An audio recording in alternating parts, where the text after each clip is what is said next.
দ্বিতীয়বার শিষ্যদের কাছে নিজেকে প্রকাশ করে। হালেলুয়া। আজকে সেই দিনটি, সপ্তাহের প্রথম দিন লেখা আছে, সপ্তাহের প্রথম দিন প্রভু আবার শিষ্যদেরকে দ্বিতীয়বার দেখা দিল। আমরা জানি যে গত সপ্তাহে পুনরুত্থান দিবস গিয়েছে, যীশু খ্রিস্ট কবর থেকে জীবিত হয়েছে, তাই তো? জীবিত হওয়ার পরে শিষ্যদেরকে, মরিয়মকে, তারপরে আরো যে শিষ্য তাদের কম বেশি দেখা দিয়েছিল, কিন্তু এখানে দ্বিতীয়বার প্রভু তাদেরকে আবার দেখা দেন। হালেলুয়া। আমরা কি বাক্য পেয়েছি? যোহন লিখিত সুসমাচার 20:19 থেকে আমি পড়ছি। হালেলুয়া। সেই দিন, সপ্তাহের প্রথম দিন সন্ধ্যা হইলে শিষ্যগণ যেখানে ছিলেন সেই স্থানে দ্বার সকল যিহুদিগণের ভয়ে রুদ্ধ ছিল। এমন সময় যীশু আসিয়া মধ্যস্থানে এবং তাহাদিগকে কহিলেন, তোমাদের মধ্যস্থানে দাঁড়াইলেন এবং তাহাদিগকে কহিলেন, তোমাদের শান্তি হোক। ইহা বলিয়া তিনি তাহাদিগকে আপনার দুই হস্ত কুক্ষিদেশ দেখাইলেন। অতএব প্রভুকে দেখিতে পাইয়া শিষ্যরা আনন্দিত হইলেন। তখন যীশু আবার তাহাদিগকে কহিলেন, তোমাদের শান্তি হোক। পিতা যেমন আমাকে প্রেরণ করিয়াছেন, তদ্রূপ আমিও তোমাদিগকে পাঠাই। ইহা বলিয়া তিনি তাহাদের উপরে ফুঁক দিলেন, আর তাহাদিগকে কহিলেন, পবিত্র আত্মা গ্রহণ করো। তোমরা যাহাদের পাপ মোচন করিবে তাহাদের মোচিত হইল, যাহাদের পাপ রাখিবে তাহাদের রাখা হইল। হালেলুয়া। এখানে দেখি প্রভু যীশু আবার সপ্তাহের প্রথম দিন দ্বিতীয়বার তাদেরকে দেখা দিলেন। কি হচ্ছে এখানে? যখন শিষ্যরা এক জায়গায় সমবেত হয়ে প্রভুর কাছে আরাধনা প্রার্থনা করছিলেন, এই শিষ্যরা দ্বার বন্ধ করে, জিহুদীদের ভয়ে দ্বার দরজা বন্ধ করে প্রভুর আরাধনা মহিমা করছিল। কেন ভয় পাচ্ছিল? জিহুদীগণকে এখানে প্রশ্ন, যে কেন ভয় পাচ্ছিল? এই জিহুদীদের শিষ্যরা কেন ভয় পাচ্ছিল? কারণ অলরেডি প্রভু যিশুকে তারা হত্যা করেছে, ক্রুশে দিয়েছে। তারা যেহেতু খ্রিস্টের আরাধনা করে, তাদেরকেও যেন ধরে নিয়ে হত্যা করে কিংবা বধ করে কিংবা ক্রুশে টানিয়ে দেয়, সেই ভয়তে তারা দ্বারটাকে রুদ্ধ করে আরাধনা করছিল। তখন সেই মুহূর্তে প্রভু এসে উপস্থিত হলেন। কি বললেন? তোমাদের শান্তি হোক, তোমাদের উপর শান্তি বর্তুক বললেন। তারপরে ওখানে যে শিষ্যরা ছিল সকলে প্রভুকে দেখলেন। কিছু কিছু শিষ্যরা তাকে প্রভু আবার দ্বিতীয়বার দর্শন দেওয়ার কারণ, প্রভু যে প্রথমে তাদেরকে দর্শন দিয়েছিলেন, আর এই যে শিষ্যরা প্রভুরই প্রার্থনা করছেন, ঈশ্বরেরই আরাধনা করছেন, তাদের ভয়। কিসের ভয়? যে স্বপ্ন তো নয়, এক সপ্তাহ হয়ে গেল প্রভুর কোনো খোঁজ নেই। কি এখানে লেখা আছে স্পষ্ট, দ্বিতীয়বার প্রভু তাদেরকে দর্শন দিলেন সপ্তাহের প্রথম দিন। অলরেডি সপ্তাহের প্রথম একদিনকে কবর থেকে ওঠেন, তারপরে মাঝখানে 6টা দিন অলরেডি চলে গেছে। এই কারণে তারা ভীত হয়ে দ্বার বন্ধ করেছে। প্রভু তাদের ভয়কে দূর করতে এসেছে, যে আমি জীবিত আছি আর আমি তোমাদের সঙ্গে সঙ্গে আছি। আজকে প্রভু এটাই বলে, এই শিষ্যদের ভয় দূর করতে এসেছিলেন, যে আমি জীবিত আছি আর তোমাদের সঙ্গে সঙ্গে আছি। আজও প্রভু আমাদের সেটাই বলে, যে আমি জীবিত আছি আর তোমাদের সঙ্গে সঙ্গে আছি। প্রভু তাদের কাছে এই রূপই আসে। কিছু শিষ্যরা, এখানে লেখা আছে, আগে পড়লে বুঝতে পারবেন, পরেও লেখা আছে, তারা অবিশ্বাস প্রযুক্ত প্রার্থনায় লিপ্ত ছিল। বিশ্বাস প্রভুতে প্রথমে ছিল, কিন্তু প্রভু যখন মৃত্যু হলো, কবর থেকে পুনর্জীবিত হলো, তাদেরকে দর্শন দিল, আবার 6 দিন প্রভুর কোনো খোঁজ পেল না, তাদের মধ্যে অবিশ্বাসের একটা স্থান পৌঁছে গেল, যে প্রভু আদৌ কি এসেছিল না আমরা ভুল, অবিশ্বাস কাজ করছিল।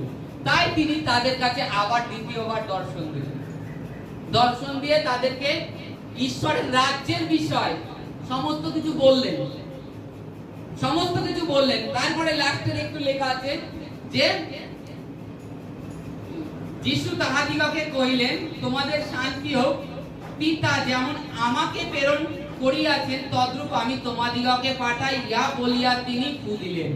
কি করলেন? প্রভু ফু দিলেন। কি বললেন? পবিত্র আত্মাকে গ্রহণ করো। শিষ্যদের বললেন, তোমরা পবিত্র আত্মা গ্রহণ করো ফু দেওয়ার পরে। আর তারপরে তিনি বললেন, তোমরা যাদের পাপ ক্ষমা করবে তাদের পাপ ক্ষমা হবে, যাদের পাপ বেঁধে রাখবে তাদের বাঁধা যাবে। এই যে বাক্যটা মূল উদ্দেশ্য, প্রভু পাপ ক্ষমা করার অধিকার দিয়েছে। আদৌ আমাদের কি পাপ ক্ষমা করার অধিকার আছে? সকলের পাপ ক্ষমা করতে পারি না। পাপ ক্ষমা করার অধিকার ঈশ্বরের, তিনি পাপ ক্ষমা করেন। আমরা যদি বাইবেলের অনেক জায়গায় নিয়ম, মানে অনেক জায়গায় অনেক যাজকরা যারা প্রাঙ্গণে এসে হৃদয়ের অনুতাপী হয়ে প্রার্থনা করেছে, তখন যাজকরা এইরূপ বলেছে যে ঈশ্বর সদাপ্রভু তোমার পাপ সকল ক্ষমা করলো, তুমি ফিরে যাও, শান্তিতে চলে যাও। তুমি যে আশায় ঈশ্বর সদাপ্রভুর কাছে প্রার্থনা করছো অশ্রুপাতের সহিত, ঈশ্বর সেই প্রার্থনা শুনেছেন, চলে যাও। আর সে সেই বাক্য অনুসরণে ফিরে যেত আর তার জীবনে শান্তিকে পেত। ঈশ্বর পাপ ক্ষমা করার এই বাক্য সকলকে দেননি ক্ষমতা, একমাত্র যাজক পালককে, পুরোহিতকে দিয়েছে। সে বলতে পারে, কারণ কখন বলতে পারে? যখন কোনো স্ত্রী কিংবা কোনো পুরুষ পশ্চাতাপ হৃদয়ে অশ্রুপাতের সহিত প্রার্থনা করে, তখনই বলতে পারে যে তোমার পাপ ঈশ্বর ক্ষমা করলো, যাও তুমি শান্তিতে। কারণ সেই যাজকের মধ্যে পবিত্র আত্মার বসবাস। পবিত্র আত্মা সেই যাজককে পরিচালনা করেন, সেই পালককে পরিচালনা করেন।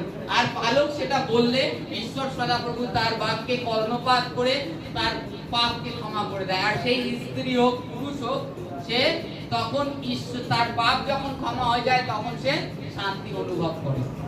আর পাপ ক্ষমা হওয়া মানে সমস্ত রোগ থেকে, সমস্ত ব্যাধি থেকে মুক্তি। দেনা যা আছে, অর্থের সমস্যা, দারিদ্রতা, তার থেকে ঈশ্বর সদাপ্রভু তোলে।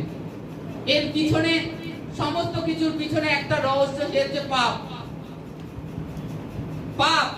পাপই আমাদের জীবনে সমস্ত মন্দতা উৎপন্ন করে।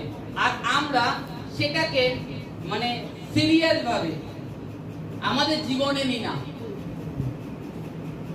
সিরিয়াস ভাবে নিই না। আমরা ভাবি থাকি একটা গালাগালি দিলে কি হয়, গরুর কাছে ক্ষমা চেয়ে নেবো, একটু যেটা মিথ্যা কথা বললে কি হয়, ক্ষমা চেয়ে নেবো। না, পাপটাই আমাদের জীবনে, ওই একটু একটু পাপ ঈশ্বরের অনেকটা অনুগ্রহ আমাদের জীবনে বঞ্চিত করে। ঈশ্বর আমাদেরকে জ্যোতি স্বরূপ করেছে, আর আমাদের জ্যোতির মধ্যে যদি আমরা সামথিং, একটা উদাহরণ স্বরূপ, এই যে বাল্বটা, এই যে লাইটটা জ্বলছে, এই লাইটটা যদি এখন মাঝে মধ্যে জলে বন্ধ হয়, তখন আপনি কি করবেন? হালেলুয়া! লাইটটাকে কি করবেন? ঠিক করবেন কিংবা ফেলে দেবেন যে এই লাইট খারাপ, এ ভালো হবে না। লাইট, তোমরা হচ্ছে লাইট, সকলকে আলো দাও। তোমরাও যদি ওরকম জলও লেবো, মিথ্যা কথা বলো, ঝগড়া অশান্তি গালাগালি করে বেড়াও, তাহলে তোমাদের লাইটটা কি করবে প্রভু? ফেলে দেবে। তা আজকে তোমরা নিজেদেরকে শুধরে নাও। বাইবেল আমাদেরকে কেন দিয়েছে ঈশ্বর? বাইবেলের বাক্য কেন আমরা নিয়ত করি? আমাদের জীবনশৈলী, আমাদের চলাফেরা, পারিবারিক জীবন, আমরা কি পরিবর্তন হচ্ছি? নিজেদেরকে খ্রিস্টের অনুরূপ করছি না। এই কারণে ঈশ্বরের থেকে অনুগ্রহে বঞ্চিত আমরা। আর যীশু খ্রিস্ট এদেরকে দর্শন দেওয়ার কারণ, মানে অবিশ্বাস করা সেটাও পাপ, অবিশ্বাস করা সেটাও পাপ, কারণ সে বিচারের অধীনে চলে যাবে। এই কারণে প্রভু বললেন অবিশ্বাসী হও না, তোমরা বিশ্বাসী হও।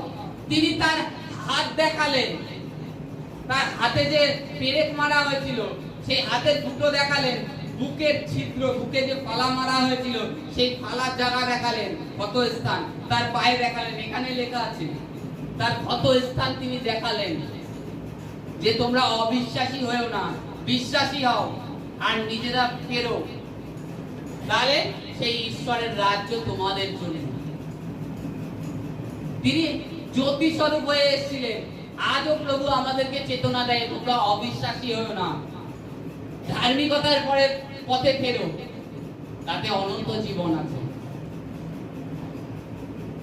প্রভু নিজের শিষ্যদেরকে তার রাজ্যের বিষয় বলে গেলেন, যাতে তারা অবিশ্বাস না করে। সপ্তাহের দ্বিতীয়বার তিনি দর্শন দিয়ে, তিনি এইভাবে, আমরা জানি বাইবেলে লেখা আছে তিনি 40 দিন ছিলেন পৃথিবীতে, আর বারবার শিষ্যদের কাছে এসেছেন আর দর্শন দিয়েছেন, তাদেরকে বুঝিয়েছে, আর অবিশ্বাস থেকে বিশ্বাসে পরিণত করেছে। আজকে আমরা রোজ নিয়ত প্রভুর কাছে আসি, আমাদের কি হৃদয়, আমাদের মনকে সেই দুই টানার থেকে কি ফিরিয়েছি?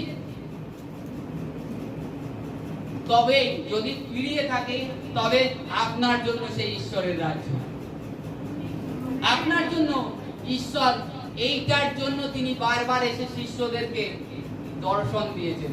তারপরে তিনি কি হয়েছে আমরা জানি, তিনি সশরীরে উঠে গিয়েছেন। তিনি যেমন গিয়েছেন তেমন আবার আসবেন। কেন? তখন তো তিনি একা গিয়েছিলেন, এবার যখন আসবেন তিনি আমাদের সঙ্গে নিয়ে যাবেন। এই কারণে তিনি গিয়েছেন, তিনি সঙ্গে আমাদেরকে নিয়ে যাওয়ার জন্য আসবেন। রাজা আসে, যে রাজার বেশ ধারণ করে ঘোড়ার উপরে আসবে, কারণ তিনি রাজারও রাজা, রাজারও রাজা, তিনি আবার পুনরায় আসবেন। আমরা যেন অবিশ্বাসী না হই এই শিষ্যদের মতো। এই শিষ্যরা অবিশ্বাস করেছিল, আবার বারবার প্রভু তাদেরকে দর্শন দিয়ে তাদের বিশ্বাসে নিয়ে এসে, আর এই শিষ্যরাই সমুদয় জগতে আজকে পুরোই প্রভুর সুসমাচার পৌঁছে দিয়েছে। এই শিষ্যরাই, কারণ তারা ধীরে ধীরে বিশ্বাসী পরিণত হয়ে গেল, ঈশ্বরের দেখে, তার বাক্য শুনে, যে না, প্রভু মিথ্যে নয়, তিনি সত্য। তারা তার অত স্থানে হাত দিয়েছে, হাত দিয়ে দেখেছে, হ্যাঁ প্রভুর কত পেরেক মারা হয়েছে, পালা মারা হয়েছে, চেক করেছে, থোমা চেক করেছিল। আর সেই থোমার জন্য আজকে আমরা ভারতবর্ষের লোকেরা প্রভুর সুসমাচার শুনতে পাচ্ছি। যে থোমা অবিশ্বাস করেছিল, কেরালায় এসেছিল, তা থোমার একটু যেটা থোমার জীবন সাক্ষ্যটা শুনুন। থোমা যখন আসে কেরালায়, একটা ঝিল আছে নাকি ওখানে, সেই ঝিলের ওখানে আসে, তার সকালবেলায় থোমা যখন উঠেছে, উঠে স্নান করতে যাচ্ছে, গেলে দেখে সকল পণ্ডিতেরা সূর্যদেবদের নমস্কার করে, আমাদের ইয়েতে আছে, নমস্কার করে জল অর্পণ করে। তা সকলে জল অর্পণ করছে, জল হাতের থেকে গলিয়ে মানে নিচে পড়ে যাচ্ছে, আবার নদীতেই পড়ে যাচ্ছে। তা বলছে তোমরা ওটা কি করছো? তারা বলছে আমরা সূর্যদেবকে আমাদের জল অর্পণ করছি। তা বলছে তোমাদের সূর্যদেব তো তোমাদের জল নিচ্ছে না। বলছে আপনি কি করে বুঝলেন? বলছে দেখবেন আমি যে ঈশ্বরের আরাধনা করি তিনি আমার জল নেবে, আমি অর্পণ করলে। বলছে তাই না? তিনি বলেন আমি দিয়েছি আরাধনা করি। তা বলছে কই দাও দেখি। তিনি জল নিয়ে প্রভুর নাম করে আকাশের দিকে ছুঁড়ে মেরেছে, আর জল শূন্যে দাঁড়িয়ে গেছে। এই তোমার জন্য আমরা ঈশ্বরের সুসমাচার শুনতে পাচ্ছি। তার মানে এই থোমা অবিশ্বাসী ছিল, আর প্রভু তাকে এতটাই নিঃস্বার্থ করেছেন যে তার জল সে ছুঁড়ে মেরেছে, আর প্রভু সেই শূন্যে দাঁড় করিয়ে দিয়েছে। সেই থোমাকে কুড়োল দিয়ে কুপিয়ে মারা হয়েছে কেরালাতে, ওই পণ্ডিতরাই মেরেছিল। আজকে তোমার একটা বড় চার্চ আছে। এই ঈশ্বর প্রভু তার সুসমাচার তার শিষ্যদের মাধ্যমে আজকে সারা জগতে পৌঁছে দিয়েছে, তাদের অবিশ্বাস থেকে বিশ্বাসে পরিণত করেছে। আমরাও যেন অবিশ্বাসী না হই, প্রভুর সুসমাচার শুনে। প্রভু জীবন্ত, রিয়েল, তিনি যে অন্তঃকরণ থেকে ডাকে, প্রভু তাকে দর্শনে দেয়, তার সাথে কথা বলে, তার সাথে ওঠে, তার সাথে খায়। Hallelujah, hallelujah. আরেকটি বাক্যে যাব। মতি লিখিত সুসমাচার